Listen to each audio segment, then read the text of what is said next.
La perception ou la vision dépend de la parcelle d'énergie consciente contenue à l'intérieur du corps mental de l'humain.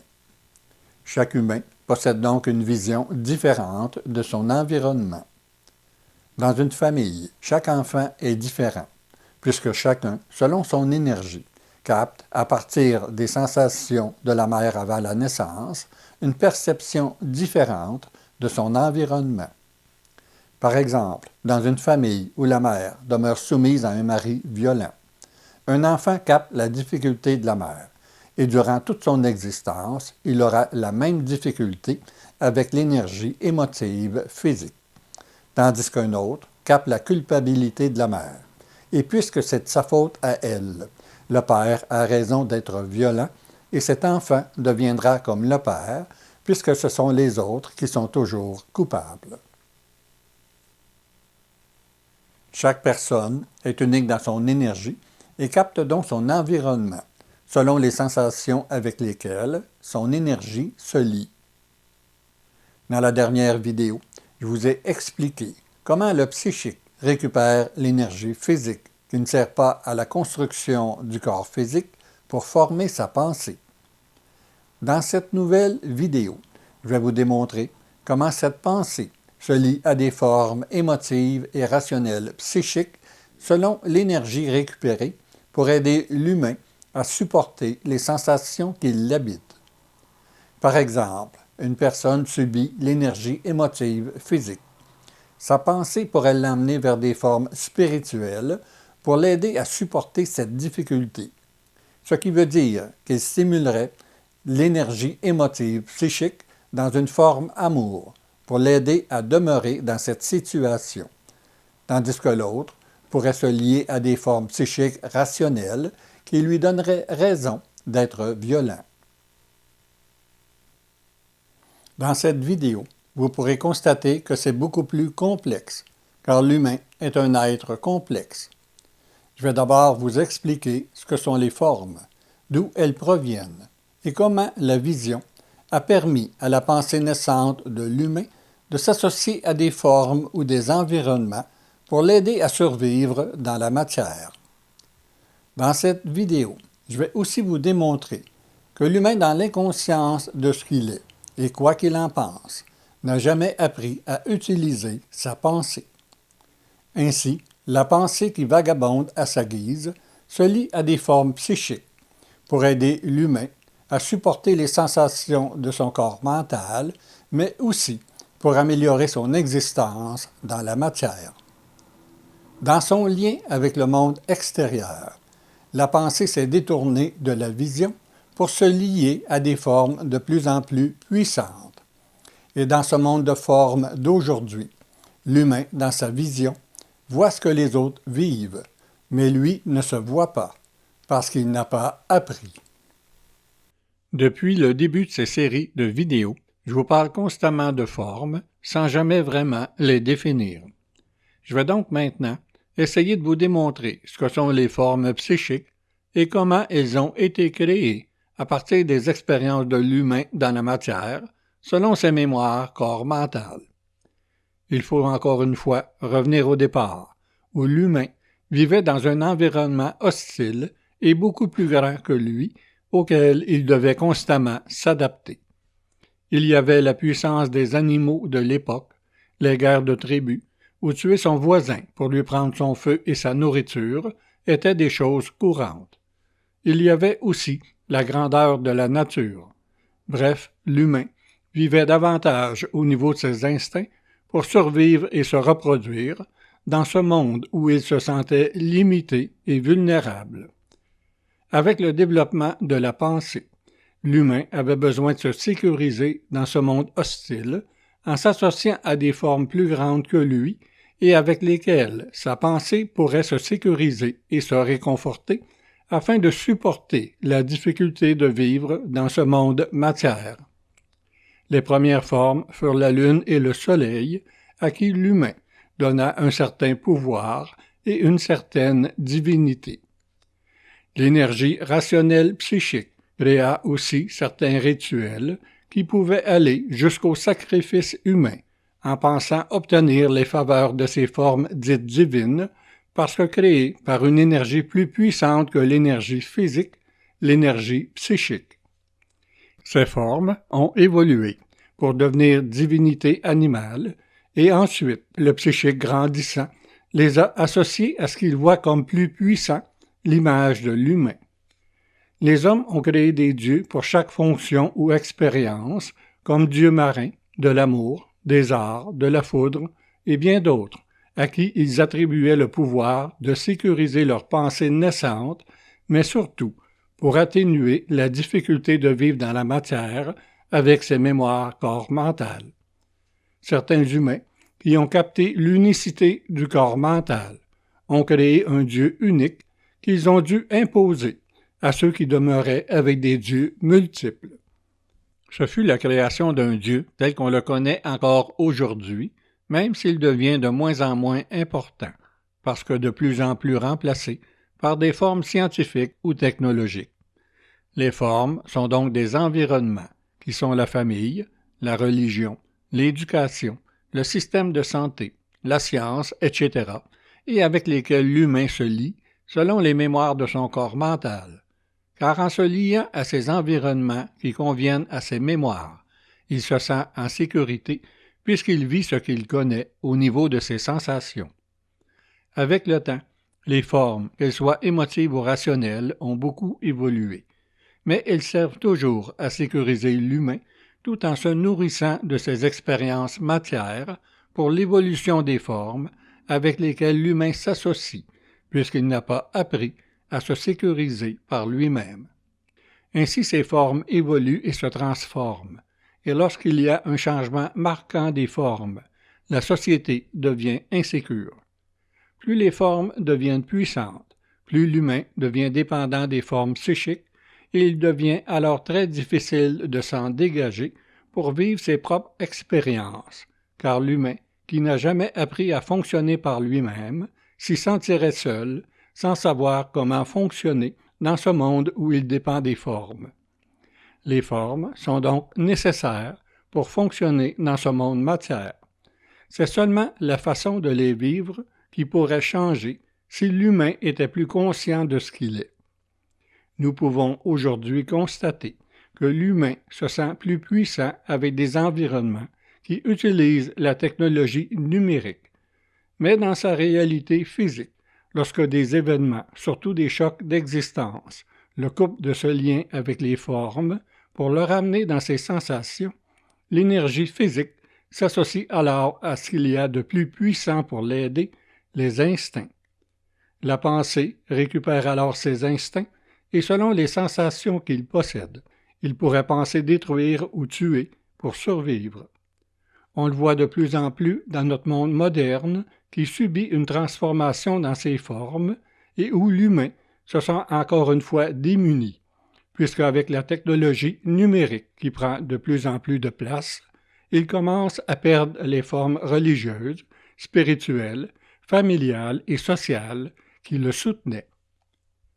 Dans son inconscience, l'humain laisse les instincts prendre le contrôle de ce qu'il ne peut vivre.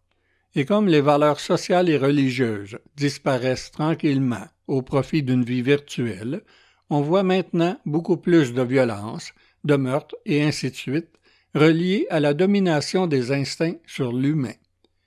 Il ne faut pas oublier que les instincts sont des puissances, ce que je vous ai démontré dans la série de vidéos sur le corps physique. Pour les animaux, les instincts fonctionnent comme ils devraient fonctionner, la survie et la reproduction, tandis que pour l'humain, c'est la pensée qui récupère les instincts lorsque c'est trop difficile dans la matière. Chez la femme, la pensée récupère l'énergie émotive physique qui pourrait se définir par de l'angoisse ou même des crises de panique. Chez l'homme, la pensée récupère l'énergie rationnelle physique et pourrait trouver une bonne raison pour blesser ou tuer quelqu'un qui éveille des sensations trop difficiles à vivre. Je le dis et redis souvent, c'est l'inconscience de l'humain dans ce qu'il est qui permet aux énergies psychiques de récupérer les énergies de l'humain pour la création des formes. L'ensemble des formes psychiques, qu'elles soient émotives ou rationnelles, sont créées à partir des expériences vécues par tous les humains qui vivent, ont vécu ou vivront sur cette planète. Elles deviennent ainsi des formes religieuses, familiales, scientifiques et ainsi de suite pour aider l'humain inconscient à fonctionner dans ce monde matière tout en le sécurisant dans les mémoires de son corps mental. Les instincts récupérés par le psychique créeront des formes beaucoup plus puissantes et destructrices pour l'humain, comme la guerre et toutes les formes violentes pour l'instinct de survie, tandis que pour l'instinct de reproduction, les formes créées seront la pornographie ainsi que toutes les formes associées au sexe et à la sexualité. Elles transforment ainsi l'expérience humaine pour évoluer dans des formes de plus en plus puissantes qui seront de plus en plus capables de récupérer les mémoires plus puissantes des humains. Par exemple, la religion catholique fut une forme très puissante qui regroupait les énergies émotives comme rationnelles des humains. Avec le temps, d'autres formes ont émergé comme la science, qui par son côté concret rationnel contestait la forme religieuse émotive. Ainsi, que ce soit à travers la médecine, la psychologie ou bien d'autres, la forme science a regroupé beaucoup d'humains au détriment de ces formes religieuses. De cette façon, les formes se transforment constamment, selon les expériences vécues par les humains en fonction de leur mémoire corps mental. Dans un passé pas si lointain, les jeunes manifestaient leur énergie mémoire dans une forme travail physique, et l'école avait beaucoup moins d'importance parce qu'ils possédaient encore cette sensation de manifester leur mémoire corps mental à travers leur énergie physique. Les formes de cette époque définissaient le rôle de chacun dans cette société que l'ensemble des formes. La femme utilisait ses énergies physiques de structure et d'organisation pour s'occuper de la maison et des enfants, tandis que l'homme en était le pourvoyeur, en utilisant ses énergies action-réaction, souvent dans un travail physique. À cette époque, c'était facile d'avoir un travail si l'humain avait la capacité physique de le faire. N'importe qui pouvait partir en affaires avec pas grand-chose, car la réussite dépendait beaucoup plus de sa capacité à faire que de son savoir, tandis que les formes regroupaient les sensations difficiles comme la peur et l'insécurité pour créer des formes religieuses qui sécurisaient l'humain inconscient. Aujourd'hui, c'est très différent. Le psychique devient de plus en plus capable de récupérer la capacité de l'humain à vibrer à des énergies qu'il connaît, mais aussi à des énergies plus puissantes, lui a permis d'évoluer vers des formes technologiques et scientifiques qui imposent un besoin de connaissance de ces formes afin de pouvoir fonctionner dans ce monde matière. Ces formes ont transformé l'expérience physique en la reléguant à des machines ou des ordinateurs, et c'est l'expérience psychique qui devient nécessaire au détriment de l'expérience physique. L'humain devient donc de plus en plus dépendant des formes pour fonctionner dans ce monde matière. Il doit constamment s'adapter au changement de ces formes qui se fait de plus en plus rapidement. Et les personnes qui possèdent encore des énergies physiques très fortes ont plus de difficultés à s'adapter. Par exemple, il n'y a pas si longtemps, les mémoires d'un humain qui avait vécu l'expérience d'une dépendance pouvaient, au niveau social, aider d'autres humains à se libérer de cette dépendance. D'anciens alcooliques qui s'en étaient sortis pouvaient travailler pour un organisme afin d'aider ceux qui voulaient s'en sortir. Aujourd'hui, pour travailler dans ce milieu et aider les autres, il faut un diplôme en sciences sociales défini par les formes. Il faut aussi faire partie d'un regroupement ou d'un environnement comme travailleur social ou encore faire partie d'une association de psychologues, de coachs, etc. Parce que le psychique, qui récupère de plus en plus les mémoires des humains, nourrit les systèmes créés par ces environnements et non l'humain dans son individualité. L'humain inconscient, qui vit dans ce monde de formes, n'a pas d'autre choix que de s'adapter et de remettre sa propre existence dans les mains de ses formes, car de par son énergie et ses lois, la dimension psychique domine sur les énergies et les lois de la dimension physique. Certains humains qui possèdent encore une énergie corps mentale plus puissante, contenant une certaine quantité d'énergie consciente, peuvent tenter de résister aux formes, mais en subissent les conséquences, car les formes comblent les besoins de ceux qui les nourrissent, tout en délaissant, je dirais même en rejetant, ceux qui les nourrissent peu. Dans d'autres vidéos de nos ateliers, je démontre que le but pour l'humain n'est pas de se confronter avec les formes, mais d'apprendre à vivre avec, tout en demeurant conscient de ce qu'il est. La parole fait aussi partie de la manifestation de l'humain dans la matière, et dans ce monde de formes, il devient difficile pour l'humain de s'exprimer si ça ne correspond pas aux formes avec lesquelles il est lié de par son environnement. Par exemple, lorsqu'un humain parle de formes politiques, religieuses ou autres, et qu'il demande à son interlocuteur ce qu'il en pense, ça veut tout simplement dire que si l'autre pense comme lui, ce sera facile de s'entendre. Mais si la pensée de l'autre est différente, parce que ses sensations ont créé une pensée opposée, il pourrait y avoir confrontation selon les modes de fonctionnement de chacun. La parole, qui provient des sensations captées par le corps mental, peut se manifester à travers diverses dimensions selon les liens des énergies de l'humain avec ces dimensions.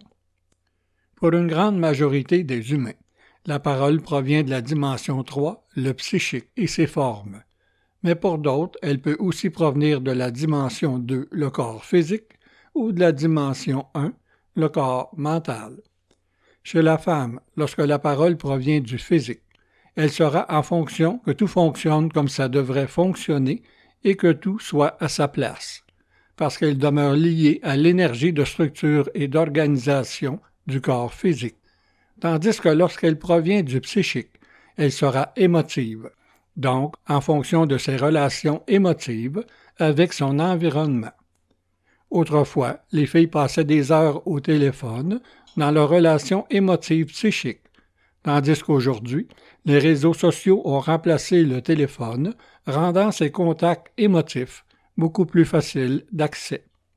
Ces contacts émotifs, qu'ils soient téléphoniques ou par réseaux sociaux, se situent toujours au niveau de la dimension psychique, donc virtuelle. Chez l'homme, la parole sera émotive si elle provient du physique, tandis qu'elle sera rationnelle lorsqu'elle provient du psychique. Dans ces énergies émotives, l'homme parle peu, car l'énergie émotive physique est seulement réactive, c'est-à-dire que la parole pourrait n'être qu'un cri ou un sacre, tandis que l'homme pourrait devenir volubile si un sujet qui l'intéresse stimule son énergie psychique rationnelle. Encore là, même si les réseaux sociaux ont transformé la façon de s'exprimer, les hommes les utilisent rationnellement ou en fonction de la sexualité si l'instinct de reproduction relié à l'énergie émotive physique est récupéré par le psychique. Je vous ai démontré que les sensations du corps mental peuvent transformer les énergies physiques, et comme pour la sexualité, la façon de s'exprimer s'adaptera à ces changements. Un garçon qui a un lien très fort avec une mère très émotive au niveau psychique et qui n'a pas ou ne veut pas de l'exemple masculine rationnel psychique pourrait s'exprimer en parole en utilisant l'énergie émotive psychique de la mère. C'est le même principe pour une fille qui possède une connexion très forte avec l'énergie émotive physique du père et qui rejette l'énergie émotive psychique de la mère. Cette fille pourrait donc s'exprimer en parole en utilisant l'énergie rationnelle psychique du père et aura beaucoup de difficultés avec les filles qui utilisent l'énergie émotive psychique. Dans une vidéo sur les énergies sensibles de nos ateliers, j'aborde la capacité de l'humain de s'exprimer au niveau du corps mental, ce que je ne développe pas dans cette série de vidéos, puisque très peu d'humains peuvent s'exprimer à ce niveau. Bien sûr, la plupart du temps, L'humain s'exprime selon les sensations de son corps mental, mais lorsque le psychique récupère cette sensation, comme la peur ou bien d'autres, c'est quand même le psychique qui s'exprime et non le corps mental. L'homme, qui possède une forte énergie physique reliée à l'instinct de reproduction, aura une parole, surtout en fonction des formes sexuelles, tandis que celui qui possède une forte énergie psychique aura une parole, surtout en fonction du travail. L'humain est un être complexe. Il y a des hommes poètes, d'autres artistes, ce qui pourrait démontrer qu'ils ont une pensée plus émotive, ce qui n'est pourtant pas le cas. L'humain ne peut pas changer d'énergie, même si aujourd'hui il peut changer de genre. Il peut seulement apprendre à vivre avec l'énergie qu'il possède. Mais puisqu'il ignore ce qu'il est et quelles sont ses énergies, il se lie inconsciemment avec des énergies d'une autre dimension ou d'un monde invisible qui lui donne l'impression qu'il a changé ou qu'il est différent. Pour vous le démontrer, j'ai connu une femme qui, dans son enfance, vivait avec une mère froide et dure avec elle. Pour supporter ce difficile, elle s'est liée avec un autre monde où elle vivait avec une mère parfaite. En vieillissant, elle était certaine d'être devenue cette mère parfaite. Pourtant, dans la réalité, elle était exactement comme sa mère, froide et dure avec ses enfants et avec les autres. L'humain ne se voit pas et ne s'entend pas parler. Il demeure dans sa pensée, avec les formes et les énergies avec lesquelles il demeure lié. D'ailleurs, dans une conversation, l'autre personne ne vous entend plus après quelques mots, surtout s'ils ont éveillé une sensation difficile. Pendant que vous continuez à parler, sa pensée cherche dans les formes une réplique qui pourrait le réconforter dans ses sensations. Aujourd'hui, l'humain vit dans un monde où l'énergie psychique est devenue beaucoup plus puissante que l'énergie physique. Les formes émotives se vivent surtout au niveau des réseaux sociaux, tandis que les formes rationnelles se tournent vers la science, l'informatique ou l'intelligence artificielle. En réalité, la pensée devrait être le serviteur, tandis que le corps mental devrait être le maître. Mais puisque l'humain n'a jamais développé la conscience de ce qu'il est, la pensée est devenue le maître qui a pris le contrôle de l'existence de l'humain, tout simplement parce que l'humain ignore qu'il est le maître. L'humain, qui prend conscience de ce qu'il est et qui apprend à transformer son existence, pourrait redevenir le maître et la pensée redevenir le serviteur. Je vous donne rendez-vous la semaine prochaine pour la suite de cette série de vidéos sur le corps psychique.